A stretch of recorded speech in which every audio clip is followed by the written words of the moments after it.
Assalamualaikum warahmatullahi wabarakatuh dan selamat pagi. Kita bertemu kembali di pertemuan kita yang kelima untuk bab 1 tentang materi bilangan. Nah, berhubung minggu ini tidak ada live streaming, maka saya buatkan video penjelasan tentang PowerPoint yang akan saya bagikan untuk pertemuan kelima ini. Nah, untuk pertemuan kelima ini kita akan fokus ke operasi hitung bilangan pecahan dan bilangan desimal. Nah, untuk yang pertama yaitu penjumlahan dan pengurangan pecahan. Secara umum, operasi hitung penjumlahan dan pengurangan pada bilangan pecahan sama seperti operasi hitung penjumlahan dan pengurangan pada dua bilangan bulat atau lebih. Nah, perlu kalian perhatikan bahwa pada operasi penjumlahan atau pengurangan dua bilangan pecahan, kita harus melihat penyebut dari setiap bilangan pecahan tersebut. Nah, apabila penyebut dari setiap pecahan memiliki bilangan yang sama, maka dapat langsung dioperasikan dengan menjumlahkan atau mengurangkan setiap bilangan dari masing-masing pecahan, tergantung dari bentuk soalnya. Nah, namun jika penyebutnya berbeda, maka terlebih dahulu kita menyamakan penyebut dari setiap bilangan pecahan itu. Nah, untuk lebih memahami tentang operasi hitung penjumlahan dan pengurangan pada bilangan pecahan, kalian bisa perhatikan contoh berikut ini. Nah, contoh 1 di sini tentukan hasil dari 3/7 dan 3/7 ditambah 4/5. Nah, bagaimana sih penyelesaiannya? Nah, berdasarkan dua pecahan di atas, terlihat bahwa kedua pecahan tersebut penyebutnya itu berbeda. Nah, pecahan yang pertama yaitu 3/7, pecahan yang kedua yaitu 4/5. Nah, maka sebelum kita jumlahkan, kita samakan penyebutnya terlebih dahulu dengan menentukan KPK dari 7 dan 5. Nah, KPK dari 7 dan 5 ini adalah 35.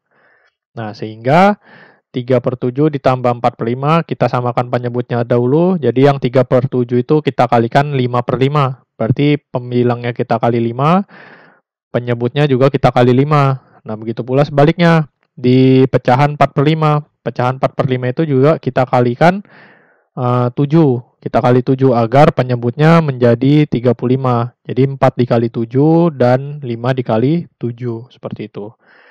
Nah, hasilnya menjadi 15/35 ditambah 28/35. Jadi, ketika penyebutnya sudah sama, baru kita jumlahkan pembilangnya. Karena di sini operasinya penjumlahan, maka kita jumlahkan 15 ditambah 28. Hasilnya adalah 43/35 atau 18/35. Jadi, kalau misalnya bilangan itu tidak bisa disederhanakan, kalian bisa ubah menjadi bentuk pecahan campuran. Dengan syarat pembilangnya lebih besar daripada penyebutnya. Jadi, kalian bisa ubah ke bentuk pecahan campuran. Nah, jadi hasil dari 3/7 ditambah 4/5 adalah 43/35 atau 18/35. Nah, ada contoh lagi nih yang kedua. Nah, yang kedua ini contohnya bilangan pecahan campuran. Di sini tentukan hasil dari 2/3 dikurang 4/5. Nah, penyelesaiannya, untuk menentukan hasil pengurangan di atas, terdapat dua cara yang dapat kita lakukan. Yang pertama dengan mengurangkan masing-masing bilangan bulat dan bilangan pecahannya. Nah, cara yang kedua dengan mengubah menjadi bilangan pecahan biasa terlebih dahulu. Nah, cara yang pertama yaitu 2/3 dikurang 4/5, yaitu kita kurangkan dulu bilangan bulatnya, yaitu 2 dan 4. 2 dan 4, 2 dan 4. Kemudian kita tambah dengan pengurangan dari setiap pecahannya, yaitu 2/3 dikurang 2/5. Nah, 2 dikurang 4 hasilnya adalah negatif 2. Kemudian kita kurangkan yang bilangan pecahannya. Nah, bilangan pecahannya ini kan penyebutnya berbeda. Kita samakan dengan menentukan KPK-nya. KPK-nya yaitu 15. Berarti penyebutnya kita kalikan, yang pertama kita kalikan 5, yang kedua pecahan sebelahnya kita kalikan 3. Maka kita peroleh 10/15 dikurang 6/15. Hasilnya adalah negatif 2 ditambah 4/15. Nah, negatif 2 itu sama dengan negatif 2/1 ditambah 4/15. Jadi bilangan bulat yang tidak ada penyebutnya, itu penyebutnya adalah 1. Berarti negatif 2/1 ditambah 4/15. Nah, karena penyebutnya berbeda, kita samakan lagi menjadi negatif 30/15 ditambah 4/15. Nah, karena penyebutnya sudah sama, jadi kita operasikan yaitu negatif 30 ditambah 4. Berapa hasilnya? Hasilnya adalah negatif 26/15 atau negatif 1/11/15. Nah, ini untuk cara yang pertama. Bagaimana cara yang kedua? Cara yang kedua yaitu kita ubah pecahan campuran ini menjadi pecahan biasa. Nah, yang pertama yaitu 2/3, kita ubah menjadi pecahan biasa menjadi 8/3. Kemudian yang 4/2/5 itu kita ubah juga menjadi pecahan biasa, hasilnya menjadi 22/5. Jadi 8/3 dikurang 22/5. Kita samakan penyebutnya, maka diperoleh 40/15 dikurang 66/15. Nah, 40 dikurang 66 hasilnya adalah negatif 26/15 atau negatif 1/11/15. Jadi hasilnya dari cara yang pertama dan cara yang kedua itu hasilnya sama ya, tidak ada bedanya. Nah, seperti itu. Nah, sifat-sifat pada operasi penjumlahan bilangan pecahan. Secara umum, sifat-sifat operasi penjumlahan pada bilangan bulat juga berlaku pada operasi penjumlahan bilangan pecahan. Nah, sifat-sifat pada operasi penjumlahan diantaranya sifat tertutup. Nah, ingat sifat tertutup kemarin adalah jika dua buah bilangan bulat kita jumlahkan, maka hasilnya adalah bilangan bulat juga. Jadi A ditambah B sama dengan C. Kemudian sifat komutatif yaitu sifat pertukaran A ditambah B sama dengan B ditambah A. Kemudian sifat asosiatif, sifat pengelompokan, yaitu A ditambah B dikelompokkan ditambah C. Sama dengan A ditambah B ditambah C, yang B ditambah C-nya yang dikelompokkan. Nah, kemudian bilangan 0 itu adalah unsur identitas pada penjumlahan. Jadi kalau kita jumlahkan A itu adalah bilangan bulat, A ditambah 0 atau 0 ditambah A, maka hasilnya adalah A atau bilangan itu sendiri. Kemudian inverse atau kebalikan dari A itu adalah bilangan bulat, adalah negatif A. Dan inverse dari negatif A adalah A. Sehingga kalau kita operasikan, kita jumlahkan A ditambah negatif A atau negatif A ditambah A, maka hasilnya adalah 0. Inverse atau kebalikan itu pada penjumlahan hasilnya harus 0. Nah, jadi kelima sifat yang ada di atas itu berlaku pada penjumlahan bilangan pecahan. Artinya sifat-sifat tersebut berlaku jika A, B, dan C itu adalah bilangan pecahan. Jadi kalau di bilangan bulat itu kita misalkan A ditambah B sama dengan C, nah ini juga berlaku pada pecahan. Jadi A, B, dan C itu adalah bilangan-bilangan pecahan. Nah, pada operasi pengurangan, sifat komutatif dan sifat asosiatif itu tidak berlaku. Nah, itu sudah pernah saya bahas di pertemuan kedua. Bisa kalian lihat di file pertemuan kedua ya. Nah, kemudian yang kedua ada perkalian bilangan pecahan. Nah, untuk mengetahui cara menentukan hasil perkalian pada pecahan, perhatikan gambar di bawah. Nah, pada gambar A di atas, tampak bahwa luas daerah yang diarsir menunjukkan pecahan 3/8 bagian dari luas keseluruhan. Luas keseluruhannya berapa? Keseluruhannya adalah 8/8. Nah, selain itu, daerah arsiran pada gambar A merupakan hasil perkalian dari gambar B dan C. Nah, gambar B itu adalah sebuah persegi panjang yang memiliki luas 3/4. Kemudian gambar yang C itu 1/2. Nah, jadi 3/4 dikali 1/2, itu kalau kita gabungkan, maka daerah yang diarsir warna merah dan biru adalah hasil dari perkaliannya seperti tampak pada gambar A.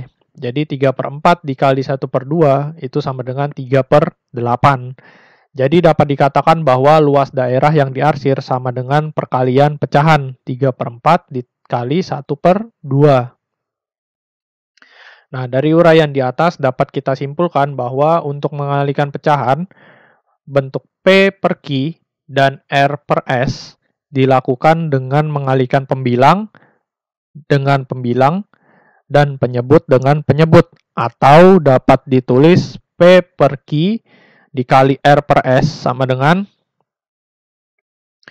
P dikali R per Q dikali S, di mana Q dan S tidak sama dengan 0. Jadi penyebut dari setiap pecahan itu tidak boleh 0 ya. Ingat, kalau misalnya penyebutnya 0 maka hasilnya tidak terdefinisi. Nah, contohnya seperti ini. Contoh ketiga. Tentukanlah hasil dari 2/3 dikali 5/8.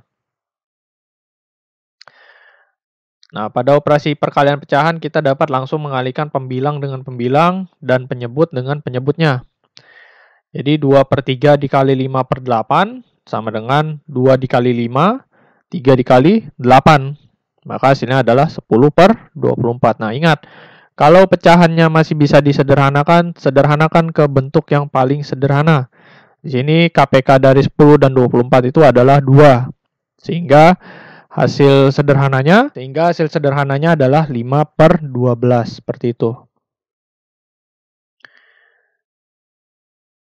Nah, di sini ada contoh keempat. Contoh keempat ini tentukanlah hasil dari negatif 2, 1/2 dikali 1, 3/10.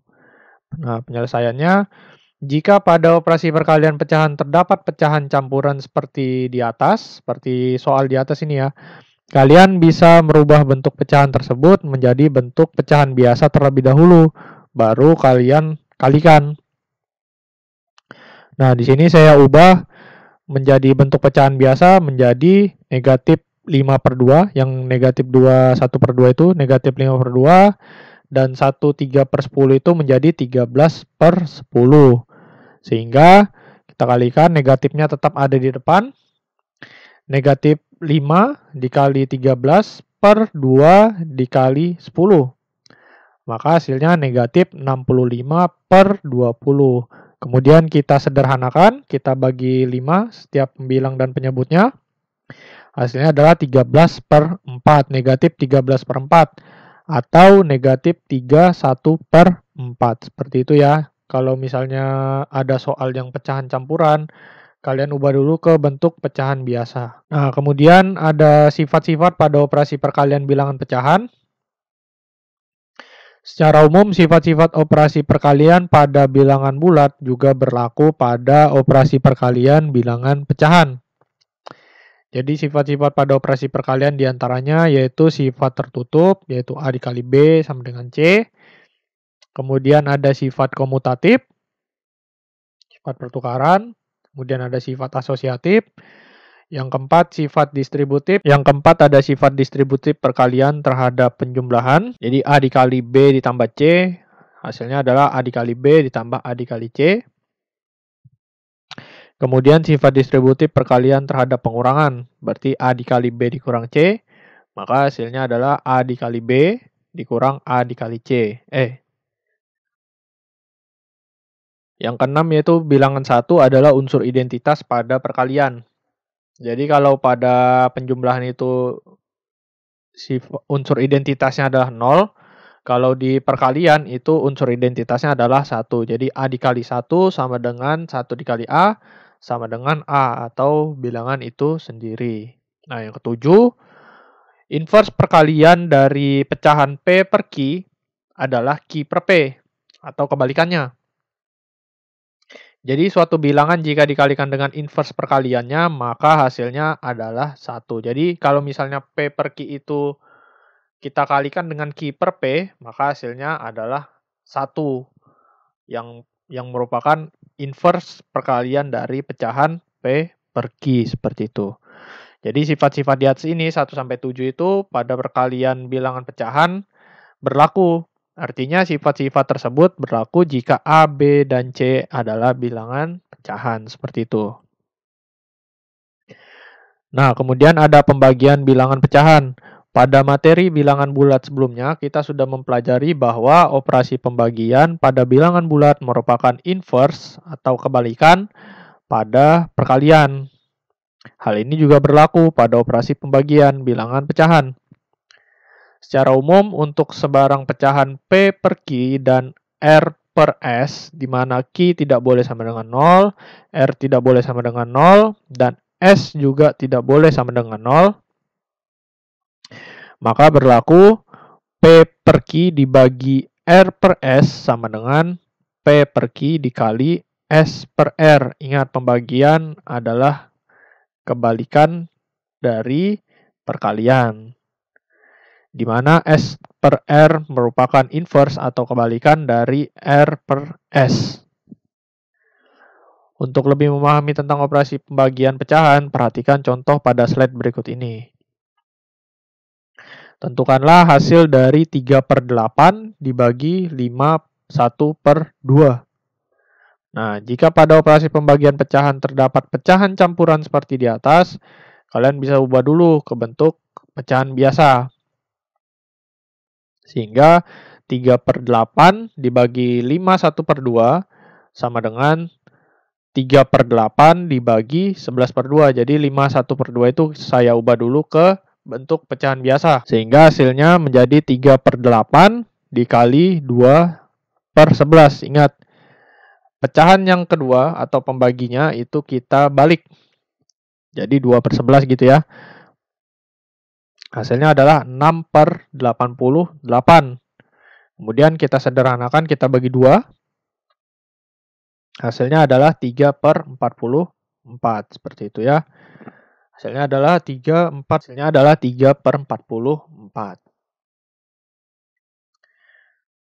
Nah, di bilangan pecahan ini juga terdapat operasi hitung campuran, sama seperti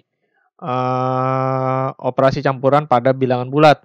Nah, yang harus kalian perhatikan, yang pertama yaitu tanda operasi hitungnya. Yang kedua adalah tanda kurungnya. Jadi dua hal ini tidak boleh lepas dari perhatian kalian. Jadi harus kalian perhatikan dulu apakah ada tanda kurungnya atau tidak ada. Kemudian perhatikan juga tanda operasi hitungnya. Nah, apabila dalam suatu operasi hitung campuran bilangan pecahan terdapat tanda kurung, maka operasi hitung yang berada di dalam kurung dikerjakan terlebih dahulu. Jadi apapun tanda operasinya, kalau ada tanda kurung, kerjakan yang di dalam kurung terlebih dahulu.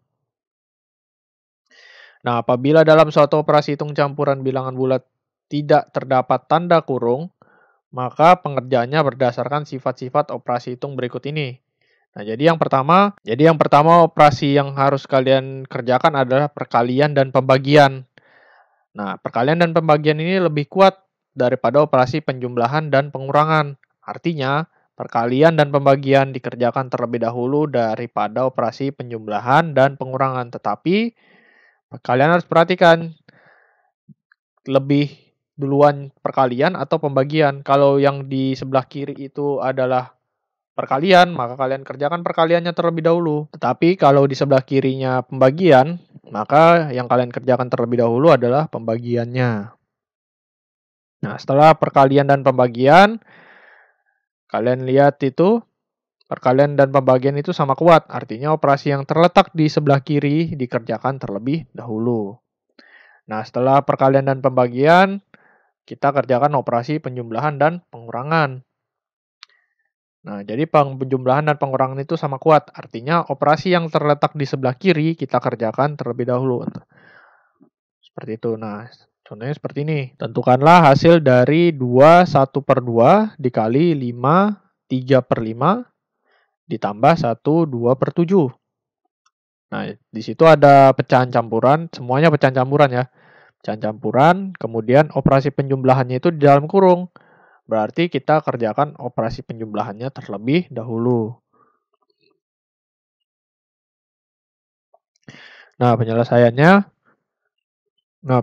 jika terdapat pecahan campuran seperti di atas, kalian bisa merubah bentuk pecahan campuran tersebut menjadi bentuk pecahan biasa terlebih dahulu.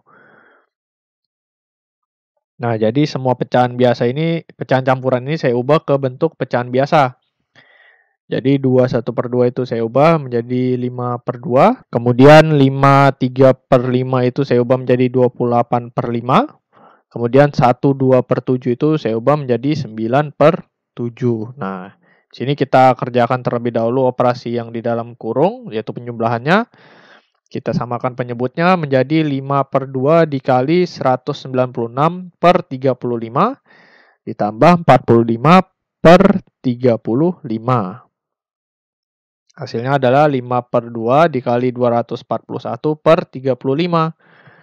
Kemudian kita kalikan, maka hasilnya adalah 1205/70. Kemudian saya sederhanakan ke bentuk pecahan campuran, maka hasilnya adalah 1715/70 atau 17/3/14. Jadi bentuk paling sederhananya adalah 17/3/14, seperti itu.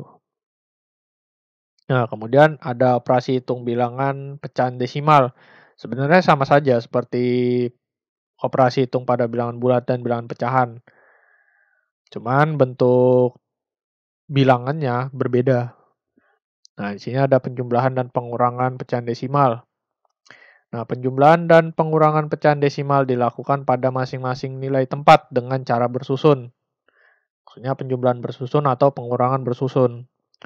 Nah, urutan angka-angkanya, urutan angka-angka ratusan, puluhan, satuan, persepuluhan, perseratusan, dan seterusnya dalam satu kolom. Perhatikan contoh di bawah ini. Nah, di sini saya ada contoh 6. Tentukan hasil dari 28,62 ditambah 2,27. Nah, penyelesaiannya 28,62. Nah, di bawahnya itu ada 2,27. Jadi, setiap kolom itu memiliki urutan yang sama. Jadi yang yang pertama itu adalah puluhan, yang ini. Ini adalah puluhan. Yang ini adalah satuan, yang 8 dan 2. Nah, kemudian dipisahkan dengan tanda koma. Ada koma di situ. Nah, angka 6 dan 2 yang pertama di belakang koma itu adalah persepuluhan. Kemudian 2 dan 7 paling belakang itu merupakan per seratusan. Nah, kemudian kita jumlahkan mulai dari yang paling kanan yaitu 2 ditambah 7 hasilnya 9. Kemudian 6 ditambah 2 hasilnya 8. Nah, jangan lupa komanya juga turun. Kemudian 8 ditambah 2 hasilnya 0. Tetapi kita simpan 1, berarti kita tambahkan dengan 2 yang tersisa, yaitu 2 ditambah 1. Hasilnya adalah 30,89. Seperti itu. Jadi untuk penjumlahan dan pengurangan pecahan desimal seperti ini ya. Kemudian ada perkalian dan pembagian pecahan desimal. Nah, untuk memudahkan menentukan hasil operasi perkalian dan pembagian pecahan desimal, kita dapat mengubah bentuk pecahan desimal tersebut menjadi bentuk pecahan biasa terlebih dahulu, kemudian mengalihkan atau membagi setiap pembilang serta penyebutnya. Untuk lebih memahaminya, perhatikan contoh berikut ini. Nah, ini contoh yang ke-6 ya.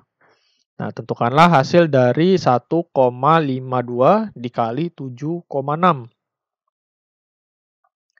Berapa sih hasilnya? Nah, penyelesaiannya, nah kita ubah dulu ke bentuk pecahan biasa. Nah, 1,52 itu sama dengan 152/100. Kenapa per 100? Karena ada 2 angka di belakang koma. Ada 2 angka di belakang koma yaitu 5 dan 2. Nah, kemudian 7,6 itu sama dengan 76/10. Nah, karena ada 1 angka di belakang koma, maka dia itu per sepuluhan. Sudah kita ubah ke bentuk pecahan biasa, maka selanjutnya kita kalikan 152 dikali 76, kemudian 100 dikali 10. Hasilnya adalah 11.552/1000. Nah, ini per 1000 ya. Per 1000 itu berarti kalau kita ubah ke bentuk pecahan desimal, maka terdapat 3 angka di belakang koma. Nah, 3 angka di belakang koma. Nah, dari 11.552 ini berarti kalau kita ambil 3 angka terakhir, berarti komanya ada di antara 1 dan 5. Maka hasilnya adalah 11,552 seperti itu. Ingat ya, di belakang tanda koma tidak ada bilangan puluhan, satuan, ratusan, ribuan, dan seterusnya. Tidak boleh kalian menyebut 11,555 seperti itu ya. Nah, kemudian contoh ketujuh, tentukanlah hasil dari 0,96 dibagi 1,6. Nah, sama seperti perkalian di contoh sebelahnya, contoh 6, maka kita ubah dulu ke bentuk pecahan biasa. Nah, lihat 0,96 itu ada 2 angka di belakang koma. Berarti 0,96 itu sama dengan 96 per 100 dibagi 1,6. Nah, 1,6 ini berarti 16 per 10 karena ada satu angka di belakang koma. Kemudian kita bagi berarti 96 per 100 dikali 10 per 16. Hasilnya adalah 960 per 1600. Kita sederhanakan, hasilnya menjadi 0,6. Seperti itu ya.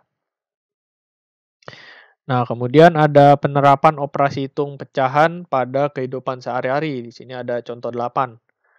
Nah, seorang pemain sirkus akan menunjukkan berjalan di atas tali yang panjangnya 10 meter. Dalam setiap langkah atau sekali melangkah, ia dapat mencapai 1 per 2 meter. 1 per 2 meter atau setengah meter. Nah, berapa langkah sih yang dibutuhkan agar sampai di ujung tali? Nah, penyelesaiannya, diketahui panjang tali itu sama dengan 10 meter. Nah, jarak setiap langkah itu sama dengan 1 per 2 meter. Yang ditanyakan adalah langkah yang dibutuhkan sampai ke ujung tali. Nah, jadi langkah yang dibutuhkan sama dengan panjang tali dibagi dengan jarak setiap langkah. Berarti 10 dibagi 1 per 2.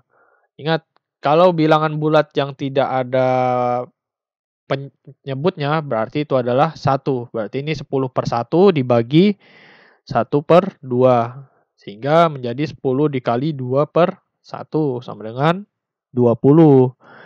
Jadi langkah yang dibutuhkan agar sampai di ujung tali adalah 20 langkah. Seperti itu. Oke, ada contoh lagi nih ya. Ibu menerima gaji untuk 2 bulan sebesar 3 juta rupiah. Untuk biaya sekolah anak-anaknya, ia harus mengeluarkan uang sebesar 4 per 5 dari gaji 1 bulan. Untuk keperluan belanja di dapur, ia harus mengeluarkan uang sebesar 1 per 2 dari biaya sekolah. Nah, pertanyaannya, berapa uang yang dikeluarkan untuk keperluan belanja? Nah, penyelesaian, gaji ibu 2 bulan itu adalah 3 juta rupiah. Berarti gaji ibu 1 bulan itu kita bagi 2. Dari total gaji 2 bulan, yaitu 3 juta dibagi 2, sama dengan 1.500.000 rupiah. Nah, kemudian biaya sekolah itu 4 per 5 dari gaji 1 bulan. Berarti 4 per 5 kita kalikan gajinya 1 bulan. Gaji 1 bulan berapa? Gaji 1 bulan itu 1.500.000. Ya ini 1.500.000 ya. 1.500.000 berarti 4 per 5 dikali 1.500.000 hasilnya adalah 1.200.000 rupiah. Berarti biaya sekolahnya anak-anak itu 1 bulan itu adalah 1.200.000. Nah, kemudian biaya keperluan dapur itu adalah 1 per 2 dari biaya sekolah. Nah, biaya sekolah itu berapa? Biaya sekolahnya adalah 1.200.000. Berarti sama dengan kita ubah pecahan campurannya menjadi pecahan biasa, yaitu 3 per 2 dikali dengan biaya sekolah. Biaya sekolahnya yaitu 1.200.000. Berarti 3 dikali 1.200.000 dibagi 2. Hasilnya adalah 1.800.000. Jadi uang yang dikeluarkan ibu untuk keperluan belanja adalah Rp1.800.000. Seperti itu ya. Oke, untuk materi kita pertemuan yang kelima ini sudah selesai. Jika ada pertanyaan, kalian bisa bertanya di Google Classroom atau langsung hubungi saya di WA juga boleh. Saya rasa cukup, saya akhiri. Terima kasih. Assalamualaikum warahmatullahi wabarakatuh.